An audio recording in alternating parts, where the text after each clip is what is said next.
Hello friends, Angel ഇവരുടെ മറ്റൊരു പുതിയ വീഡിയോയിലേക്ക് എല്ലാവർക്കും സ്വാഗതം. നമ്മുടെ വീഡിയോ വിഷയം നമുക്ക് എല്ലാവർക്കും അറിയാം, മഴക്കാലമാണ്.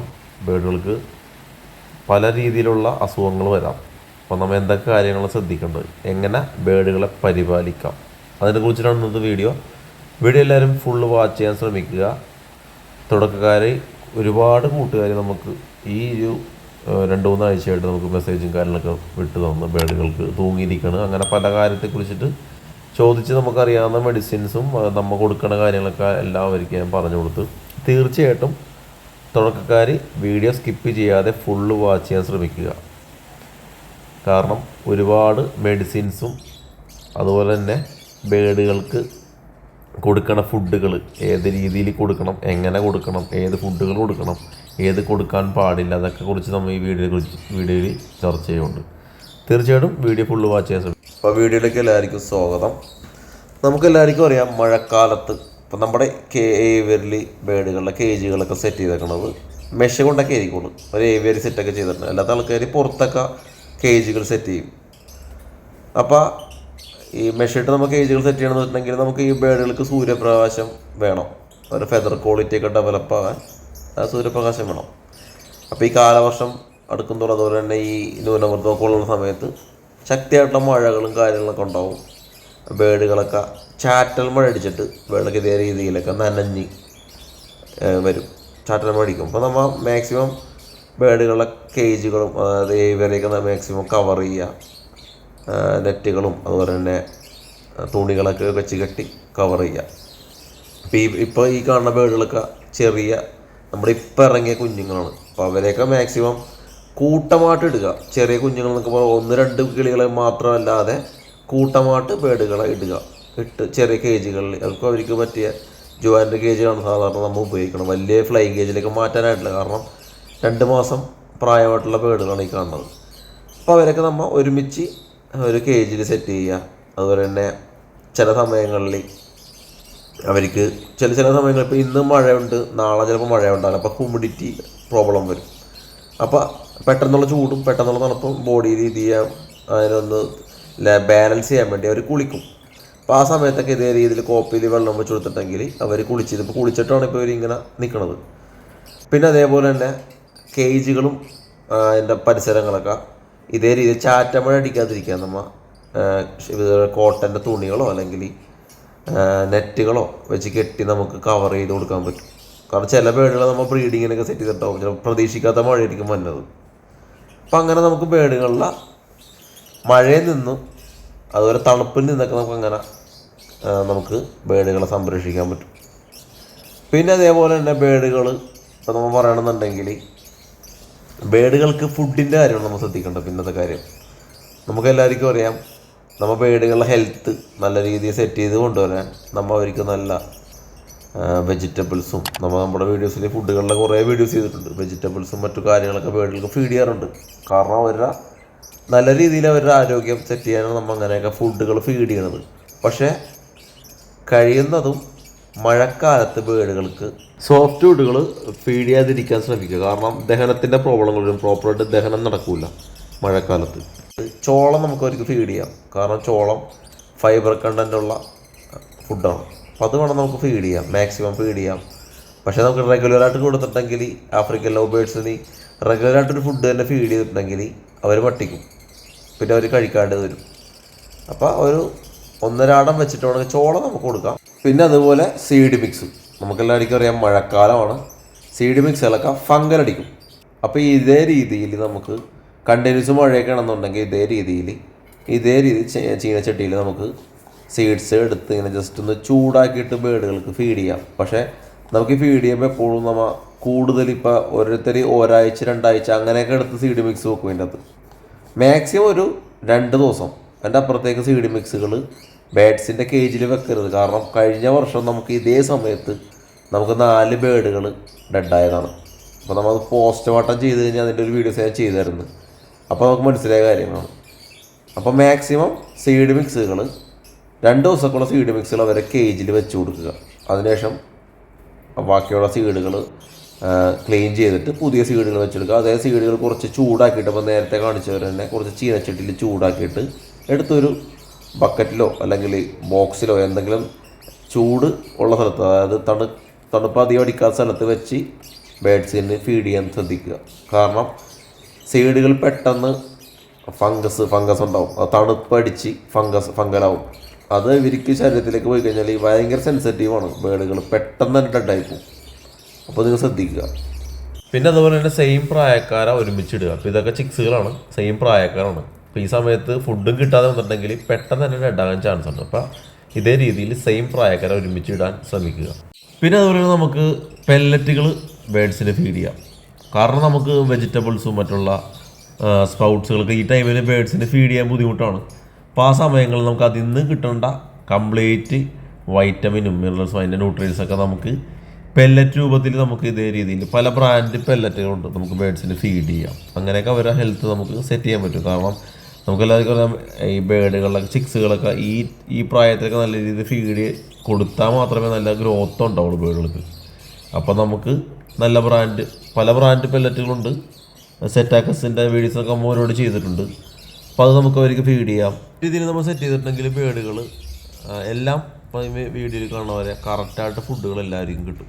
കാരണം ഇതിൽ വലിപ്പച്ചെറുപ്പം അല്ലെങ്കിൽ ഏജ് വ്യത്യാസമോ കാര്യങ്ങളൊന്നുമില്ല. അതുകൊണ്ട് നമുക്ക് ഇവർക്ക് കൊടുക്കുന്ന ഫുഡുകളെല്ലാം ഇവരുടെ ശരീരത്തിൽ ചെല്ലും.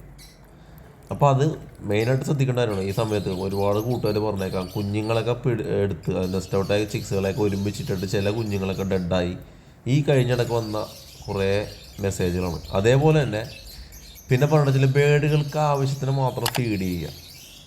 എല്ലാവരും ഒരുപാട് ബേഡുകൾക്ക് പെല്ലറ്റ് തന്നെ ഒരുപാട് എടുത്തിട്ടിട്ട് ബേഡുകൾക്ക് അത് കുത്തി നിറച്ച് കൊടുത്ത് ഫീഡ് ചെയ്യേണ്ട ആവശ്യമില്ല. ഒരു പെയർ ബേഡ്സിന് 1 ടീസ്പൂൺ പെല്ലറ്റ് മതി. ഒരു ദിവസം വേറൊരു ഫുഡ് കഴിച്ചിട്ടില്ലെങ്കിലും അവർക്കത് മതി. അത് ഓക്കെ, അവരുടെ ശരീരത്തിന് വേണ്ട ഫുഡായത്. പിന്നെ അതേപോലെ തന്നെ ബേഡുകളുടെ കേജിൽ ഇതേ രീതിയിലുള്ള പെല്ലറ്റുകൾ, അതുപോലെ തന്നെ സ്പ്രൗട്ട്സുകൾ, വെജിറ്റബിൾ, സോഫ്റ്റ് ഫുഡ് ഏതാണെങ്കിലും നമ്മൊരു 4 മണിക്കൂർ കൂടുതൽ വെക്കരുത്. 4 മണിക്കൂർ കഴിഞ്ഞാൽ അതെടുത്ത് മാറ്റിക്കണം. പിന്നെ അത് ഫംഗസ് ആവും. പെട്ടെന്ന് തണുപ്പൊക്കെ ആണെന്നുണ്ടെങ്കിൽ പെട്ടെന്ന് തന്നെ ചെയ്ത് ചിലപ്പോൾ അതിൻ്റെ നിന്ന് ഒരു വെള്ളം കുടിച്ചാൽ വെള്ളമൊക്കെ തെറിച്ചാൽ വീണ്ടുണ്ടെങ്കിൽ പെട്ടെന്ന് തന്നെ ഫംഗലാകാൻ ചാൻസ് ഉണ്ട്. അപ്പോൾ 4 മണിക്കൂർ കൂടുതൽ ബേഡുകളുടെ കേജിൽ ഫുഡുകൾ വെക്കരുത്, സോഫ്റ്റ് ഫുഡുകൾ, അതുപോലെ പെല്ലറ്റുകൾ. പിന്നെ അതേപോലെ തന്നെ ഇപ്പം ഓരോ സ്ഥലത്ത് പല കാലാവസ്ഥയായിരിക്കും. ഇപ്പം എൻ്റെ ഈ സ്ഥലത്ത് ഞാൻ ഇപ്പോൾ കുറേ ബേഡുകൾക്ക് ഈ സമയത്ത് തന്നെ ബ്രീഡിങ് സെറ്റ് ചെയ്തിട്ടുണ്ട്. അപ്പോൾ നമ്മുടെ സാഹചര്യം നോക്കിയിട്ട് ബ്രീഡിങ് സെറ്റ് ചെയ്യാൻ ശ്രമിക്കുക.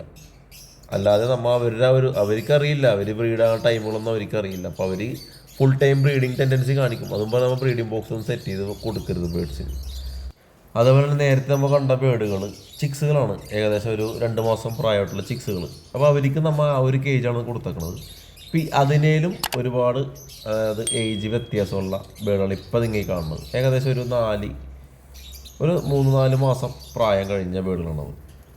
അപ്പോൾ ഇങ്ങനെ നമുക്ക് കറക്റ്റായിട്ടുള്ള ഏജിൽ നമുക്ക് സെറ്റ് ചെയ്യുന്നുണ്ടെങ്കിൽ ബേഡുകളുടെ ഈ തല്ലുപിടുത്തം ഇപ്പോൾ ഈ കഴിഞ്ഞിടക്കും അതുപോലെ തന്നെ മുമ്പും നമ്മൾ ചോദിച്ച കാര്യങ്ങളാണ്. ഈ സമയത്ത് ചിക്സുകളെ പിടിച്ച് മാറ്റാമോ അല്ലെങ്കിൽ അവരെ പേരൻസിന് വിടാമോ എന്നൊക്കെ ചോദിക്കാൻ നമ്മൾ നേരത്തെ കണ്ട പേരൻസാണത്. ഇവർ ചിക്സുകളൊക്കെ നമ്മൾ പിടിച്ച് മാറ്റി. കാരണം അവർ സെൽഫ് ഈറ്റിംഗ് ആയിക്കഴിഞ്ഞാൽ പിന്നെ അവരെ പേരൻസിൻ്റെ കൂടെ ഇട്ടിട്ടുണ്ടെങ്കിൽ ഈ സമയത്തൊക്കെ അവർ തന്നെ ചിലപ്പോൾ അറ്റാക്ക് ചെയ്ത് ഡെഡാകാൻ ചാൻസ് ഉണ്ട്. അപ്പോൾ അത് ശ്രദ്ധിക്കുക മെയിനായിട്ട്. പിന്നെ നമുക്ക് ബേഡുകൾക്ക് മഴക്കാലമാണ്, നമുക്ക് അവർക്ക് വൈറൽ ഇൻഫെക്ഷൻ അതുപോലെ തന്നെ ബാക്ടീരിയൽ ഇൻഫെക്ഷനൊക്കെ ഉണ്ടാകാം. അപ്പോൾ ആ സമയങ്ങളിൽ നമുക്ക് അവരെ കേജുകളൊക്കെ നല്ല രീതിയിൽ വൃത്തിയായിട്ട് സൂക്ഷിക്കാം. അതായത് ഈ ഫുഡിൻ്റെ വേസ്റ്റുകൾ, ഇവരെ കാഷ്ടം ഇതെല്ലാം കൂടി കിടന്ന് വെള്ളം ചാറ്റൽ മഴ എല്ലാം കൂടി ആകുമ്പോൾ ഇത് ചീഞ്ഞളിഞ്ഞ് അവിടെ നിന്ന് ബേഡുകൾക്ക് അസുഖം വരാം. ഫംഗൽ ഇൻഫെക്ഷൻ അവിടെ നിന്ന് തന്നെ അടിക്കാം. അപ്പോൾ ആ സമയങ്ങളിൽ നമുക്ക് നല്ല വൃത്തിയായിട്ട് കേജുകൾ കൊണ്ടുപോവുക, സൂക്ഷിക്കുക. അതുപോലെ തന്നെ ബേഡുകൾക്ക് തുളസി, പനിക്കൂർക്ക, ആര്യവേപ്പ് ഇവ തിളപ്പിച്ച വെള്ളം, ഇത് സെപ്പറേറ്റോ അല്ലെങ്കിൽ കൂട്ടിയോ എങ്ങനെയാണെങ്കിലും ഇവ തിളപ്പിച്ച വെള്ളം ആറിന് ശേഷം ബേഡുകൾക്ക് ഫീഡ് ചെയ്യാം. നാച്ചുറലായിട്ടുള്ള ആൻറ്റിബയോട്ടിക്കാണത്. അപ്പോൾ ബേഡുകൾക്ക് ഈ മഴക്കാലത്തൊക്കെ ഇങ്ങനെയുള്ള അസുഖങ്ങളൊക്കെ ഉണ്ടാകാതിരിക്കാൻ നമുക്ക് നേരത്തെ എൻ്റെ ബേഡുകൾക്ക് ഈ തണുപ്പൊക്കെ അടിക്കുമ്പോൾ ഇതൊക്കെ നല്ല രീതിയിൽ ചൂടാക്കിയിട്ട് അത് 6 ശേഷം അവർക്ക് വെച്ച് കൊടുക്കാം. അപ്പോൾ നല്ല രീതിയിലുള്ള രോഗപ്രതിരോധ ശേഷി ബേഡുകൾക്ക് ഉണ്ടാവും. പിന്നെ അതേപോലെ തന്നെ നമ്മളെ ഏവിയർലി കുറച്ച് മെഡിസിൻ നമുക്ക് കരുതണം.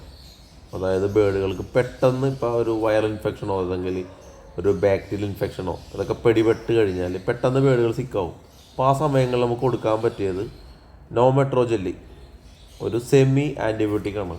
അത് ലൂസ് മോഷൻ അങ്ങനെയുള്ള സംഭവങ്ങൾ, ഈ വൈറൽ ഇൻഫെക്ഷനോ അതുപോലെ ഈ ബാക്ടീരിയൽ ഇൻഫെക്ഷനോ ഫുഡിൽ നിന്നൊക്കെ എന്തെങ്കിലും ഇൻഫെക്ഷൻ അടിച്ചിട്ടുണ്ടെങ്കിൽ നമുക്ക് നോമെട്രോ ജെല്ലി ഒരു 100 മില്ലി വെള്ളത്തിൽ 2 ഡ്രോപ്പ് 2 മില്ലി അത് ബേഡ്സിന് ഫീഡ് ചെയ്യാം. അതങ്ങനെ വെള്ളം കോപ്പയിൽ വെച്ച് കൊടുക്കാം. അതല്ല ബേഡുകൾ അത് ഫുഡ് എടുത്തിട്ടില്ലെങ്കിൽ, ഫുഡും വെള്ളമൊന്നും എടുക്കണമെങ്കിൽ നമുക്ക് ക്രോപ്പിൽ ഫീഡ് ചെയ്യേണ്ടി വരും. അതേപോലെ തന്നെ അതിനേലും ഹൈ എഫക്റ്റീവായിട്ടുള്ള ആൻറ്റിബയോട്ടിക്കാണ് മിർക്വിൻ. ഇത് നമുക്ക് 200 മില്ലി വെള്ളത്തിൽ 2 ഡ്രോപ്പ് ഇട്ട് ഫീഡ് ചെയ്യാം. അതായത് ഇത് കൊടുത്തിട്ടും ബേഡിന് രക്ഷയില്ല എന്ന് കണ്ടിട്ടുണ്ടെങ്കിൽ നമുക്കത് ഫീഡ് ചെയ്യാം. പിന്നെ ഈ മെഡിസിൻസ് ബേഡുകൾക്ക്, ഏത് ബേഡുകൾക്ക് അസുഖമുള്ള ആ ബേഡുകൾക്ക് കൊടുക്കാൻ ശ്രമിക്കുക. അല്ലാതെ നോർമൽ ബേഡുകൾക്ക് ഇത് കൊടുക്കാതിരിക്കാൻ നോക്കുക. ഇത് ഇമ്മ്യൂണിറ്റി ബൂസ്റ്റ് ചെയ്യുന്ന മെഡിസിൻ അല്ല. ഇമ്മ്യൂണിറ്റി ബൂസ്റ്റ് ചെയ്യുന്ന മെഡിസിൻ ഹോമിയോ മെഡിസിൻസൊക്കെ ഉണ്ട്. വെർണിയം, അതുപോലെ റെക്ടോസ്, അങ്ങനെ മെഡിസിൻ വേറെ ഉണ്ട്. അതിൻ്റെ വീഡിയോസൊക്കെ നമ്മൾ ചെയ്തിട്ടുണ്ട്. ഞാൻ അതിൻ്റെ ലിങ്ക് വേണമെങ്കിൽ ഇതിൻ്റെ ഡിസ്ക്രിപ്ഷനിൽ ഞാൻ കൊടുത്തേക്കാം. അപ്പോൾ അത് നമ്മൾ ശ്രദ്ധിക്കുക. കറക്റ്റായിട്ടുള്ള ടൈമിന് കറക്റ്റുള്ള മെഡിസിൻ ബേഡുകൾക്ക് കൊടുക്കാൻ ശ്രമിക്കുക. പിന്നെ നമ്മൾ ഒരു ഇച്ചിരി കൂടെ അഡ്വാൻസ്ഡ് ആയിട്ട് ബേഡുകളുടെ കാര്യങ്ങൾ ശ്രദ്ധിക്കുന്നുണ്ടെങ്കിൽ സ്പാർക്ക്, അത് ബേഡ്സിന് വേണ്ടി മാത്രം വരുന്ന മെഡിസിനാണ്. സ്പാർക്ക് എന്ന് പറഞ്ഞാൽ വെറ്റാഫാമിൻ്റെ, അത് നമുക്ക് ബേഡുകൾക്ക് ഫീഡ് ചെയ്യാം. ഇതേ രീതിയിലുള്ള കാലാവസ്ഥ സംബന്ധമായിട്ടുള്ള അസുഖങ്ങൾ, അതേപോലെ തന്നെ ബേഡുകൾ ട്രാവൽ ചെയ്ത് വരുമ്പോൾ സ്ട്രെസ്ഡ് ആവും. അപ്പോൾ പെട്ടെന്ന് തന്നെ അസുഖങ്ങളൊക്കെ പുറത്ത് ചാടും. എല്ലാ ബേഡുകളുള്ളിലും അസുഖങ്ങളും അതിൻ്റെ അണുക്കളുണ്ട്. പക്ഷേ ബേഡുകൾ സിക്കാവുമ്പോഴാണ് നമ്മൾ ശരിക്കും ഒന്ന് ഡൗൺ ആകുമ്പോഴാണ് നമ്മുടെ ഈ അസുഖങ്ങളൊക്കെ പുറത്തേക്ക് വരുന്നത്. അപ്പോൾ ആ സമയത്ത് നമുക്ക് ബേഡുകൾക്ക് ഒരു പ്രതിരോധ മെഡിസിനായിട്ട് നമുക്ക് സ്പാർക്ക് എന്ന് പറഞ്ഞ മെഡിസിൻ നമുക്ക് കൊടുക്കാം. വെറ്റാഫാമിൻ്റെ പ്രോഡക്റ്റാണ്. അത് ബേഡ്സിന് വേണ്ടി മാത്രം വരുന്നതാണ്. അപ്പോൾ അതിൻ്റെ അളവും കാര്യങ്ങളൊക്കെ അതിൽ രേഖപ്പെടുത്തിയിട്ടുണ്ട്. അപ്പോൾ തീർച്ചയായിട്ടും നമുക്ക് നമ്മുടെ ഇവരിലെ ബേഡുകൾക്ക് മഴക്കാലത്ത് ഈ രീതിയിലുള്ള മെഡിസിൻസും മറ്റുള്ള കാര്യങ്ങൾ ശ്രദ്ധിച്ചിട്ടുണ്ടെങ്കിൽ അവരുടെ ആരോഗ്യം നല്ല രീതിയിൽ കൊണ്ടുപോകാൻ പറ്റും. കാരണം ഒരുപാട് കൂട്ടുകാർ ഈ സമയത്ത് നമ്മളെ കോൺടാക്ട് ചെയ്തായിരുന്നു ഇതേ രീതിയിൽ പ്രോബ്ലം ഒക്കെ ഉണ്ടായിരുന്നു. അതിൻ്റെ പുറത്ത് നമ്മൾ ഇങ്ങനത്തെ ഒരു വീഡിയോ ചെയ്തു. അപ്പോൾ തീർച്ചയായിട്ടും വീഡിയോ എല്ലാവർക്കും ഉപകാരപ്പെടുമെന്ന് വിശ്വസിക്കുന്നു. അപ്പോൾ ഇതേപോലത്തെ ഉപകാരപ്പെടുന്ന വീഡിയോകൾ കാണാനായി ചാനൽ സബ്സ്ക്രൈബ് ചെയ്യുക, ബെൽ ബട്ടൺ പ്രസ് ചെയ്യുമ്പോൾ ഞാനിടുന്ന വീഡിയോ നിങ്ങൾക്ക് നോട്ടിഫിക്കേഷൻ ആയിട്ട് വരുന്നതാണ്. വീണ്ടും കാണാം നല്ലൊരു വീഡിയോയുമായി. അതുവരെ എല്ലാവർക്കും ബൈ.